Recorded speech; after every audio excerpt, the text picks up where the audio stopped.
नमस्कार, बहुत स्वागत है आपका राजस्थान लाइव में। मैं हूं आपके साथ श्रुति श्रीवास्तव। सबसे पहले बात अलवर के राजगढ़ से बड़ी खबर की, क्योंकि यहां पर पुलिस का गौ तस्करों पर एक्शन देखने को मिला। दरअसल पुलिस ने गौवंशों से भरे ट्रक को पकड़ा है, जिसमें 24 गौवंश मुक्त कराए गए हैं। तस्करी के लिए ये ले जाए जा रहे थे, सभी गौवंश गौ तस्करी के लिए ये सब लेके जाए जा रहे थे। उस दरमियान पुलिस ने कार्रवाई की और गौवंशों से भरी एक ट्रक को बरामद किया है। 2 किलोमीटर दूर तक ट्रक का पीछा कर पकड़ा गया है, लेकिन इस बीच में अंधेरे का फायदा उठाकर गौ तस्कर मौके से भाग उठे। दिल्ली मुंबई एक्सप्रेसवे पर गौ तस्करों पर कार्रवाई की गई। गौरक्षकों और पुलिस की संयुक्त कार्रवाई में गौवंशों को राजगढ़ स्थित भौरंगी धाम गौशाला में छोड़ा गया। और ज्यादा जानकारी के साथ संवाददाता नितिन इस खबर पर जुड़े हुए हैं। नितिन, एक बार फिर गौ तस्करों पर पुलिस का एक्शन देखने को मिला, क्या कुछ जानकारी? जी, दिल्ली मुंबई एक्सप्रेस की ये घटना है। इस दिल्ली मुंबई एक्सप्रेस पर जो गो तस्करी की जो घटनाएं हैं, गोवंशों को लाने ले जाने का जो सिलसिला है वो थमने का नाम नहीं ले रहा है।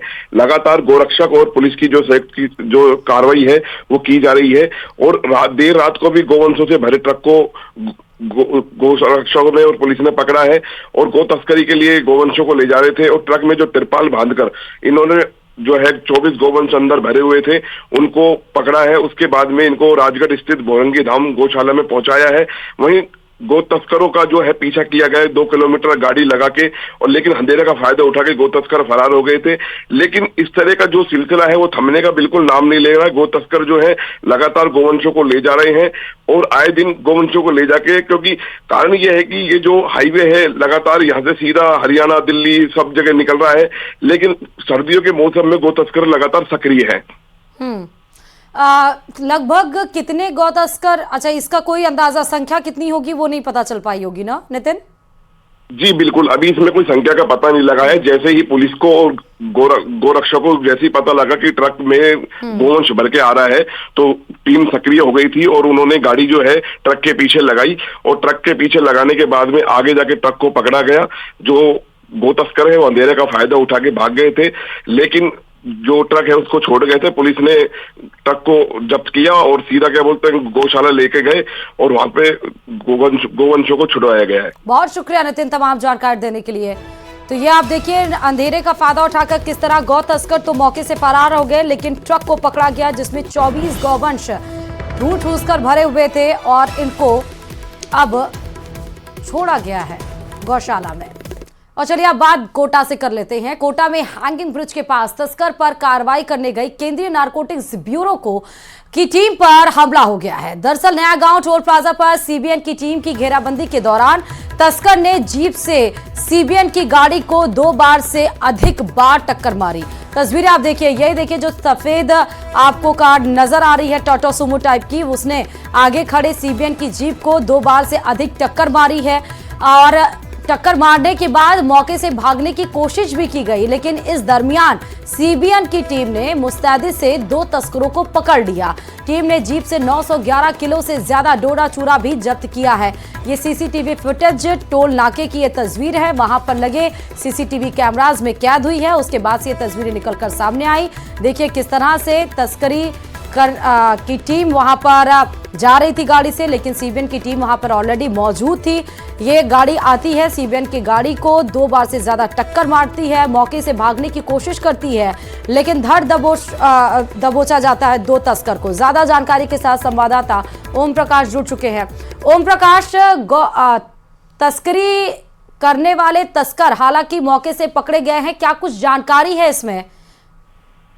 देखिए, एमपी के नारकोटिक्स डिपार्टमेंट की ये कार्रवाई थी। कोटा से बदमाश गुजर रहे थे, उसकी सूचना के बाद नारकोटिक्स विभाग ने यहाँ टोल नाके के पास जब दबिश दी तो बदमाशों ने, जो तस्कर थे, उन्होंने नारकोटिक्स डिपार्टमेंट के अधिकारियों की गाड़ी को कुचलने का प्रयास किया, जानलेवा हमला करने का प्रयास किया। और दिल दहलाने वाली इन तस्वीरों के बाद कहा जा सकता है कि बदमाशों में कितना दुस्साहस है, कितना जो है खाकी पग के प्रति जरा सा भी उनको खौफ नजर नहीं आ रहा है। वो किसी भी स्थिति में वहां से भागना चाह रहे थे, हालांकि क्योंकि टीम मजबूत थी, बहुत सारे अधिकारी और कर्मचारी थे और वहां पूरी तरह से नाकाबंदी कर दी थी। इस दौरान 911 किलो जो है डोडा चूरा के साथ दोनों बदमाशों को हालांकि गिरफ्तार कर लिया और एमपी इलाके में वहां पहुंच गई है पुलिस। अब उन जो बदमाशों को गिरफ्तार किया उनके खिलाफ कई गंभीर धाराओं में भी मुकदमा दर्ज करने की तैयारी है। हालांकि जो है अवैध मादक पदार्थ के खिलाफ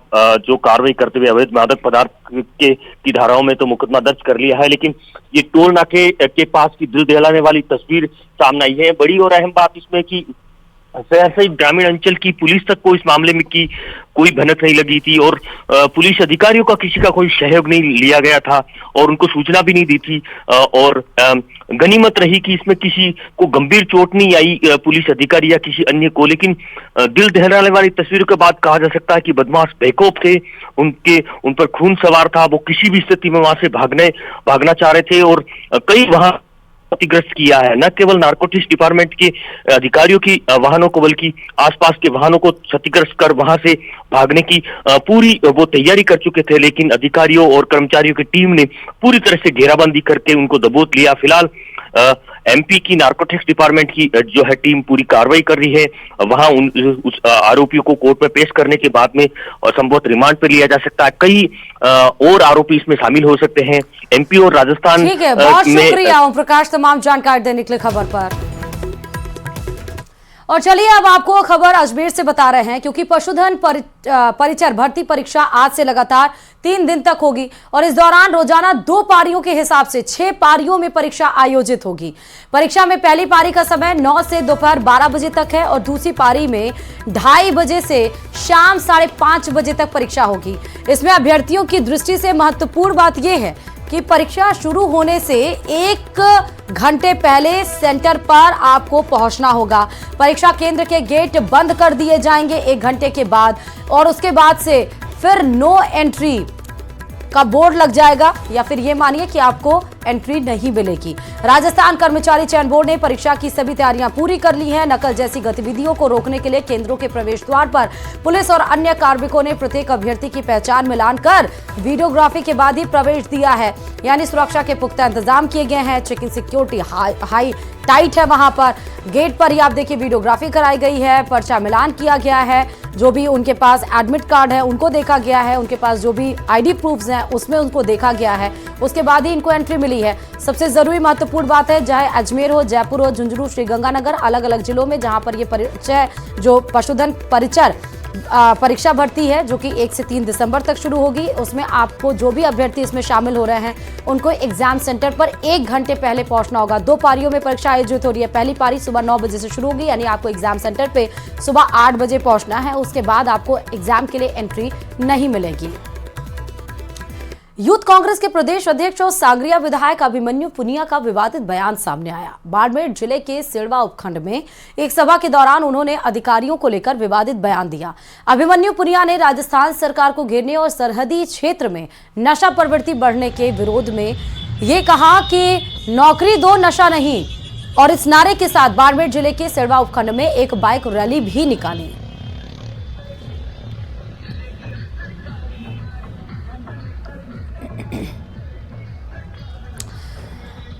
तो बाड़मेर के सिड़वा से विधायक हैं अभिमन्यु पुनिया, उनके बिगड़े भूल एक सभा आयोजित हुई जिसमें वो शिरकत हुए और मंच से वहां पर वो बोलते हुए नजर आए और मौजूदा सरकार बीजेपी को घेरने की कोशिश की। उन्होंने कहा युवाओं को नौकरी चाहिए, नशा नहीं। उसके बाद उन्होंने इनके जो शब्द हैं उसको वहां पर भी विराम नहीं लगा।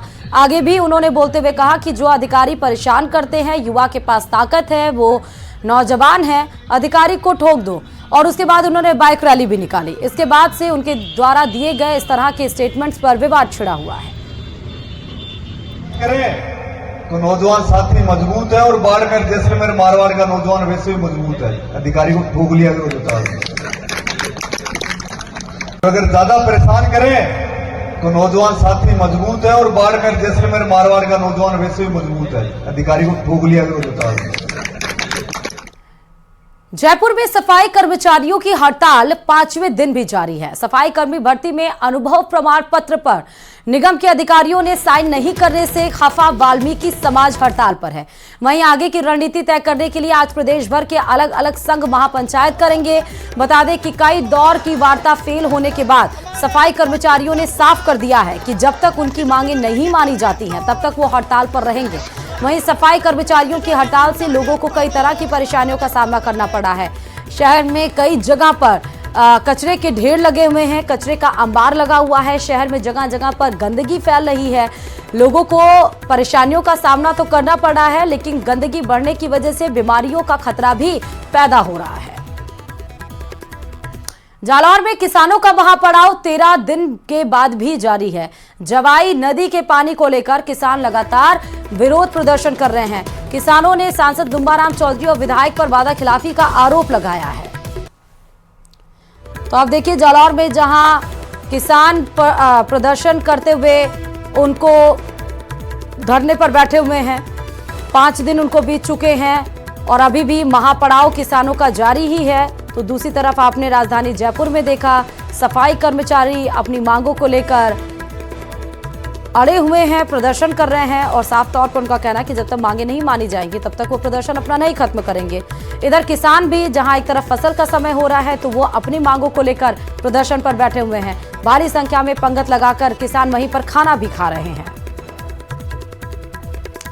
सीकर की जाजोद थाना पुलिस को बड़ी सफलता हाथ लगी है। पुलिस ने युवक पर फायरिंग करने के मामले में 4 आरोपियों को गिरफ्तार कर लिया है। इनके पास से पुलिस ने 3 देशी पिस्टल और 3 जिंदा कारतूस भी बरामद किए हैं। पुलिस अधीक्षक भुवन भूषण यादव ने बताया कि 22 नवंबर को बस स्टैंड ढालियावास पर फायरिंग हुई थी, जिसमें रामावतार नाम के आदमी के पैर में चोट आई थी। उसके बाद पीड़ित ने केस दर्ज कराया था। पुलिस लगातार तभी से इन आरोपियों की तलाश में जुटी थी। 22 नवंबर को जाजोद थाना क्षेत्र में ढालियावास स्टैंड के पास में एक घटना की सूचना मिली दिन में 1 बजे करीब कि कुछ 2 मोटरसाइकिलों पे 4 युवक आए और उन्होंने फायरिंग करी। कम से कम 7-8 राउंड उन्होंने फायर किए। फायरिंग जिसमें हुई उसमें राम अवतार था जो घायल भी हुआ इस फायरिंग में। उसके बाद एक टीम बनाई गई जिसके अंदर एडिशनल एसपी साहब गजेंद्र सिंह जोधा के नेतृत्व में जो लोकल सीओ हैं खंडेला इंसार अली जी और एसएचओ जादव राम सिंह जी के नेतृत्व में टीम बनाई गई। उस टीम ने अथक प्रयास करते हुए अलग अलग स्थानों में दबिश दी, अलग अलग आसूचना का संकलन किया। इस टीम के अंदर राकेश कुमार कांस्टेबल, नरेश कुमार कांस्टेबल जो जाजौर के हैं और सुभाष चंद्र कांस्टेबल जो डीएसटी टीम के, इनकी विशेष भूमिका रही। इन्होंने कार्रवाई करते हुए 4 अभियुक्तों को गिरफ्तार किया। दुर्गापुर से खबर आपको बताते चले, जहां पर चितरी थाना पुलिस ने 9 अक्टूबर को गड़ा जसराजपुर और उदया मोड़ पर गोदाम से लोहे की तिजोरियां चोरी मामले का खुलासा किया है। पुलिस ने इस मामले में 4 आरोपियों को गिरफ्तार किया है। पुलिस ने आरोपियों के कब्जे से चोरी की 30 तिजोरियां भी बरामद की। गिरफ्तार आरोपियों में से एक आरोपी पहले ही यहीं काम करता था और इस मामले में पीड़ित यूसुफ ने पुलिस को चोरी की शिकायत दर्ज कराई थी कि उसके जसराजपुर मोड़ और उदया मोड़ स्थित गोदाम से चोरों ने 97 तिजोरियां चोरी कर ली हैं। थानाधिकारी परमेश्वर ने बताया कि मामले में केस दर्ज करते हुए जांच शुरू की, आरोपियों को गिरफ्तार किया। 9/10/2024 के स्टॉक रजिस्टर को चेक किया गया तो उसमें दोनों गोदामों से छोटी बड़ी 97 तिजोरियां कम पाई गई और दोनों गोदामों पर नए ताले लगे हुए पाए गए। अनुसंधान शुरू किया गया। उक्त शोरूम पर पूर्व में काम करने वाले व्यक्ति कनकमल पांडोर को डिटेन कर तकनीकी और मनोवैज्ञानिक रूप से पूछताछ की गई तो उसने अपने 3 अन्य साथियों के साथ उक्त वारदात करना कबूल किया। बांसवाड़ा जिले में पहली बार एक गंभीर अपराध में महज 4 दिन में चालान पेश कर दिया गया। बता दें कि आंबापुरा थाना क्षेत्र में नाबालिग के साथ दुष्कर्म का मामला सामने आया। पीड़िता की शिकायत की कार्रवाई करते हुए पुलिस ने 20 साल के दिलीप उर्फ दीपक पुत्र तागू को 28 नवंबर को गिरफ्तार किया था।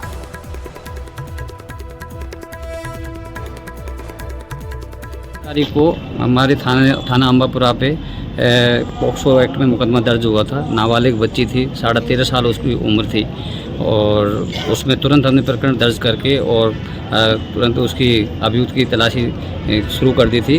उसको 24 घंटे में गिरफ्तार किया और सारी कार्रवाई अनुसंधान की करते हुए आज हमने 4 दिन में चालान पेश कर दिया है। और प्रकरण की गंभीरता को देखते हुए सारी FSL लेटर वगैरह सब टाइम से तैयार करा के और ब्रीफ वगैरह बनवा के और चालान आदेश लेके और आज ये चालान पेश किया है। और हमारा प्रयास रहेगा कि अभियुक्त को जल्दी से जल्दी इसमें सजा दिलाई जाए।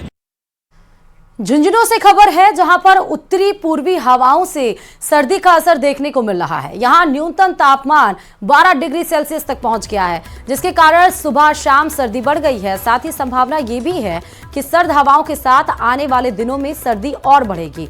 वहीं सर्दी बढ़ने से किसानों की फसलों को फायदा होगा, जबकि आने जाने वालों की परेशानी बढ़ गई। वहीं लोग सर्द हवाओं से बचने के लिए अलाव का भी सहारा ले रहे हैं। झुंझुनू जिले में सर्दी का असर बढ़ने लगा है। सर्दी के बड़े असर के बाद लोग अलाव का सहारा लेने लगे हैं और लोग हैं वो अल सुबह से ही सर्दी से बचने के लिए जो अलाव तापते हुए नजर आ रहे हैं। आप तस्वीरों में देख सकते हैं कि लोग हैं वो सर्दी से बचने के लिए अलाव का सहारा ले रहे हैं। बीते 2-3 दिनों से चल रही उत्तरी पूर्वी हवाओं ने यहाँ पर ठंड का असर है वो बढ़ा दिया है। बीते 2-3 दिनों से सर्दी ज्यादा है। किस तरह क्या ये 2-3 दिनों से ज्यादा सर्दी हो रही है, कुछ हवा चढ़ने से। ये सर्दी इसलिए है, सर्दी तो होने में फसल के लिए अच्छी होती है, तो इसलिए फसल अच्छी होती है। सर्दी बगैर फसल नहीं होती है, ऐसा है। ये जो सर्दी का असर बढ़ा है, कौन कौन सी फसलों के लिए फायदेमंद है? ये खरीफ के फसल के लिए बहुत फायदेमंद है, अच्छा है। सर्दी ज्यादा हो रही है और किसानों के लिए बहुत फायदेमंद है। और सर्दी तो वैसे तेज है, लेकिन ये किसानों के लिए बहुत अच्छा है इस टाइम में। तो कौन कौन सी फसल के लिए फायदेमंद है? ये सरसों है, गेहूं है, चना है, इनके लिए बहुत अच्छा है। अभी इनका अंकुर फूट रहा है, तो ये सर्दी के लिए बहुत अच्छा है। तो बड़ा असर लोगों के लिए जो परेशानी तो है, वहीं किसानों के लिए सर्दी का बड़ा असर फायदेमंद है। किसानों का मानना है कि बड़े सर्दी के असर से फसल की ग्रोथ जल्दी होगी। वहीं सुबह सर्दी के बड़े असर के कारण दुपहिया वाहन चालकों को भी इन दिनों परेशानी का सामना करना पड़ रहा है। लोग सर्दी से बचने के लिए अलाव तापते हुए नजर आ रहे हैं। दर्शन सिंह शेखावत, न्यूज़ 18 राजस्थान, झुंझुनू। और चलिए अब खबरों में आगे बढ़ते हुए श्रीगंगानगर से खबर बताते चले, जहां पिछले 3 दिनों में एयर क्वालिटी इंडेक्स का स्तर घटकर मात्र 124 रह गया है, जिसके बाद से श्रीगंगानगर की प्रदूषित आबोहवा में सुधार देखा जा रहा है। वहीं श्रीगंगानगर वासियों का कहना है कि सरकार द्वारा पराली जलाने को लेकर बनाए गए कड़े कानूनों की प्रशासन के द्वारा सख्ती से पालन करवाई जाती तो श्रीगंगानगर सहित उत्तर भारत में आम लोगों को खतरनाक वायु प्रदूषण का सामना नहीं करना पड़ता। ये वही श्रीगंगानगर है जहां पर air quality index news 18 Rajasthan ने खबर चलाई थी 300-400 के पार पहुंचा था, लेकिन अभी देखिए एयर क्वालिटी इंडेक्स 124 हो गया है। कड़े नियम जो पराली जलाने को लेकर बनाए गए हैं, अगर पहले सख्ती से लागू किए जाते तो शायद जो एयर क्वालिटी इंडेक्स 300-400 के पार पहुंचा था श्रीगंगानगर का, वो भी नहीं पहुंचता। इसे काम नहीं करेंगे जब तक वो हो नहीं पाता है। ठीक है, उस पर होना चाहिए, बनाया है तो बहुत अच्छी बात है, मगर उस पर इम्प्लीमेंटेशन भी करें, क्योंकि it's a matter of health basically. Air pollution एक बहुत बड़ी समस्या है। कर्नाटक के राज्यपाल थावरचंद गहलोत ने पोखरण के आशापुरा माता मंदिर में दर्शन कर पूजा अर्चना की। कर्नाटक के राज्यपाल थावरचंद गहलोत जैसलमेर जिले के 2 दिवसीय प्रवास पर थे। पोखरण पहुंचे, यहां उन्होंने आशापुरा माता मंदिर में दर्शन किए और प्रसाद चढ़ाकर पूजन भी किया। इस दौरान आशापुरा माता मंदिर ट्रस्ट के प्रतिनिधियों और अन्य लोगों ने उनका जोरदार स्वागत भी किया, साथ ही अभिनंदन भी। अजमेर से खबर है, जहां परमवीर चक्र विजेता मेजर शैतान सिंह का जन्म शताब्दी उत्सव रविवार को कुंदन नगर स्थित राजपूत छात्रावास में मनाया जाएगा। उत्सव से पूर्व संध्या पर राजपूत समाज की ओर से बजरंगगढ़ स्थित शहीद स्मारक पर दीपदान किया गया। इस दौरान बड़ी संख्या में राजपूत समाज के लोगों ने बजरंगगढ़ पर दीपदान करते हुए मेजर शैतान सिंह को श्रद्धांजलि दी। वहीं आज छात्रावास परिषद में शहीद मेजर शैतान सिंह की प्रतिमा का अनावरण होगा।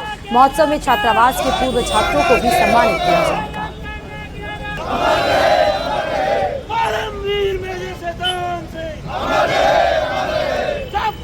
तो शहीद स्मारक पर लोगों ने दीपदान किया है।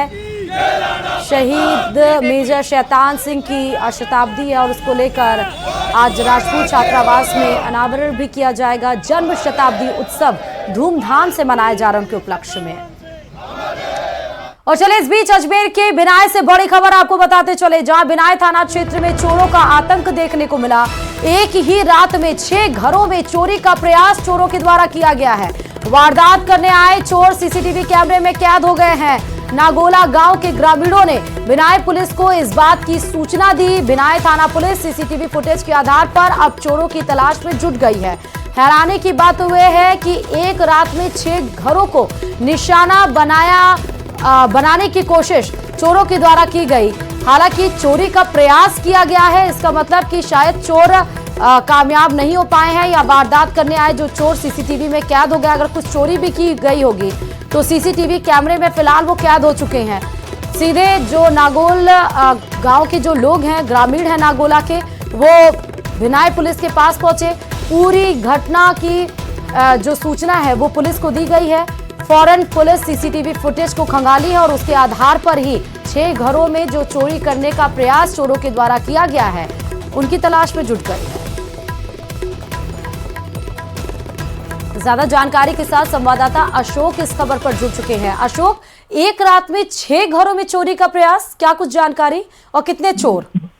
जी बिल्कुल, बिनाय थाना क्षेत्र की ये घटना है और करीब 2 से 3 चोर बताए जा रहे हैं जो अलग अलग घरों में पहुंच रहे हैं और किसी घर में जो है चोरी की वारदात हुई है और किसी में जो है प्रयास किया गया है। मामले में सीसीटीवी फुटेज आने के बाद पुलिस इस मामले की जांच में जुटी है। साथ ही जो क्षेत्रवासी है नागोला गांव के जो ग्रामीण हैं उनका कहना है कि चोरों का आतंक लगातार बढ़ रहा है। पहले भी इस तरह की वारदातें हुई है लेकिन पुलिस की गश्त को लेकर उन्होंने अपनी नाराजगी व्यक्त की है और बताया कि लगातार जो अगर पुलिस की गश्त होती तो इस तरह से चोरों के हौसले बुलंद नहीं होते। तो फिलहाल इस मामले में पुलिस के सामने चुनौती है कि ये चोर कौन है और एक साथ इतने घरों में जो है उन्होंने चोरी की वारदात को अंजाम क्यों दिया है और कितनी जो है चोरी की वारदात के साथ जो है सामान लेके गए हैं। इन सभी विषयों को लेकर पुलिस अपनी तफ्तीश में जुटी है। पीड़ितों से जो है शिकायत लेकर इस मामले में अग्रिम अनुसंधान यहाँ पर किया जा रहा है। फुटेज के आधार पर अलग अलग जो सीसीटीवी है उनको खंगाला जा रहा है जिससे कि आरोपियों की पहचान कर जो है उन तक पहुंचा जा सके, क्योंकि इसमें से जो बदमाश दिख रहे हैं उसमें सीसीटीवी फुटेज में साफ दिखाई नहीं दे रहे हैं और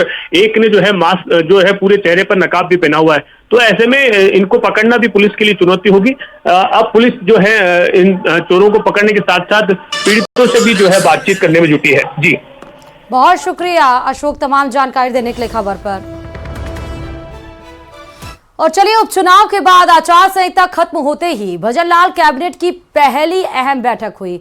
मुख्यमंत्री भजनलाल शर्मा की अध्यक्षता में हुई बैठक में 9 अहम प्रस्तावों को मंजूरी मिली है। मीटिंग में नए धर्मांतरण विधेयक के प्रस्ताव के साथ साथ भरतपुर बीकानेर में विकास प्राधिकरण की मंजूरी भी दी गई। और किन प्रस्तावों को मंजूरी मिली है भजनलाल कैबिनेट में, देखिए इस रिपोर्ट में।